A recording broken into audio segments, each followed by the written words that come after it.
Hey everyone, welcome back to my channel. आज हम लोग गए थे मारुयामा ज़ू, जो कि सापोरो सिटी में है और ये बेहद खूबसूरत ज़ू है। जब हम यहाँ पहुँचे तो हम बहुत थक चुके थे, क्योंकि हमने 2 ट्रेन्स चेंज की थी। उसके बाद बहुत लंबा हमने एक सफ़र तय किया, जो कि पैदल चलने का था, क्योंकि हमें ज़ू मिल नहीं रहा था।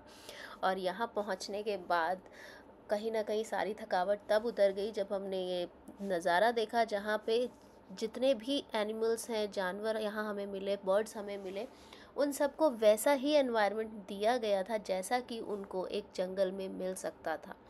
यहाँ पर हर चीज़ का ख्याल रखा गया था कि किस तरीके से क्या ज़रूरतें इनकी हो सकती हैं। आप देख सकते हैं एक एलिफ़ेंट है, और उस एलिफ़ेंट के लिए प्रॉपरली इतना बड़ा इन्होंने यहाँ पर रहने का इंतज़ाम किया है, पॉन्ड बनाया है, उनको नहाने के लिए अलग से जगह दी है, उनको खेलने के लिए अलग से उन्होंने यहाँ बहुत सारे टॉयज़ भी रखे हैं। इसी तरीके से हर जानवर की ज़रूरत का ध्यान रखा गया था। देख सकते हैं आप, यहाँ बहुत सारे बंदर हैं और ये सब बहुत शोर कर रहे थे। हमें एक प्यारा सा टर्टल भी मिला जो काफ़ी एजड था। मैं पढ़ नहीं पाई, एक्चुअली बहुत क्राउड था, तो इतना मैं पढ़ नहीं पाई कि एज कितनी है, बट ही वॉज क्रॉलिंग। बहुत स्लोली स्लोली वो चल रहा था। यहाँ क्रोकोडाइल हैं, बहुत सारे लिजर्ड, रेप्टाइल्स हमें देखने को मिले। और आप देख सकते हैं बाहर कितना खूबसूरत नज़ारा है। प्रॉपरली हर चीज़ हरी भरी, प्रॉपर नेचर आपको देखने को मिलेगा। उसके बाद हम लोग आगे पहुँचे तो यहाँ पर हमें शीप देखने को मिले, हमें लैम्प देखने को मिले। आप बर्ड्स देख सकते हैं, यहाँ अलग अलग तरीके के बर्ड्स हमें बहुत सारे देखने को मिले थे। और बहुत बड़ा ज़ू था, चलते चलते हम लोग थक भी गए थे, क्योंकि एक कॉर्नर से दूसरे कॉर्नर तक आप जाएंगे तो आपको बहुत सारी अलग अलग वेराइटीज़ मिलेंगी। और ज़्यादातर लोग यहाँ पर जब आते हैं तो यहाँ पर क्या होता है, आप 2 तरीके से आप टिकट्स ले सकते हैं। एक होता है पर डे, अगर आप अडल्ट हैं तो 800 येन आपका टिकट लगता है, और वहीं अगर आप एनुअल टिकट लेते हैं तो वो है 2000 येन। तो जनरली जापान में सापोरो सिटी में अगर लोग आसपास रहते हैं तो वो 2000 येन का टिकट ले लेते हैं, कार्ड उनका बन जाता है, और उसके बाद वो यहाँ पर आ सकते हैं। हम लोगों ने कार्ड नहीं बनवाया था, हम लोगों ने अपना टिकट ही परचेज़ किया था, क्योंकि हम यहाँ पहली बार आए थे और पता नहीं अब दोबारा कब आना होगा। दरअसल इस जगह के पास में ही एक श्राइन है जो कि बहुत ज़्यादा फेमस है, ट्रेडिशनल है।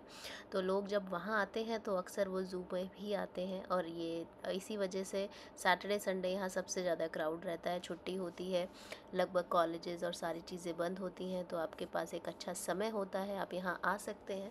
अब हम यहाँ अंदर गए तो अंदर यहाँ डेंस फॉरेस्ट लिखा था। अब हमें लगा कि डेंस फॉरेस्ट से रिलेटेड यहाँ क्या हो सकता है, तो वी वर क्वाइट शॉक्ड कि अंदर जो है हमने देखा कि अलग अलग तरीके की लकड़ियाँ और जो पेड़ के तने या टहनियाँ हैं उन्हें काट के रखा गया था, पत्ते वगैरह रखे गए थे, और उनके बारे में डिस्क्रिप्शन था बेसिकली कि ये कौन कौन सा है और कहाँ कहाँ इसको ये लोग इस्तेमाल करते हैं।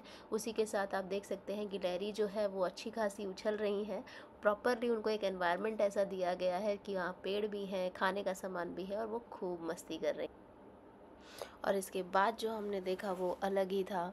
इतने प्यार से आप देख सकते हैं ये पोलर बियर जो है वो पानी में खेल रहा है। कुछ पानी के अंदर, पहले हमें लगा कि वो शायद नहा रहा है, लेकिन वो पानी के अंदर कुछ ढूंढ रहा था, और बहुत देर तक बहुत मस्ती के साथ वो बहुत मज़े से उसके साथ खेला, और हमें बहुत मज़ा आया उसको कैप्चर करने में। यहाँ सबसे ज़्यादा क्राउड था। कुछ लोग इसे ऊपर से कैप्चर कर रहे थे और कुछ लोग वहीं कैप्चर कर रहे थे, कुछ लोग क्लैपिंग कर रहे थे, क्योंकि उन्हें बहुत मज़ा आ रहा था इसको देखने में। बच्चे बहुत एक्साइटेड थे, क्योंकि उन्होंने शायद हमारी तरह, मैंने भी पहली बार ही देखा था, उन्होंने भी देखा होगा कि किस तरीके से अपनी ही मस्ती में झूम के मस्ती मज़े से पानी में वो खेल रहे हैं। तो बहुत ही अलग नज़ारा था ये भी, काफ़ी मज़ा आया इसको देखने में।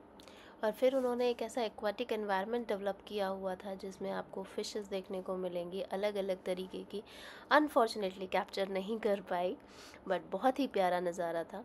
तो ऐसी और वीडियोस के लिए please do like, share and subscribe my channel. Thank you for watching my video.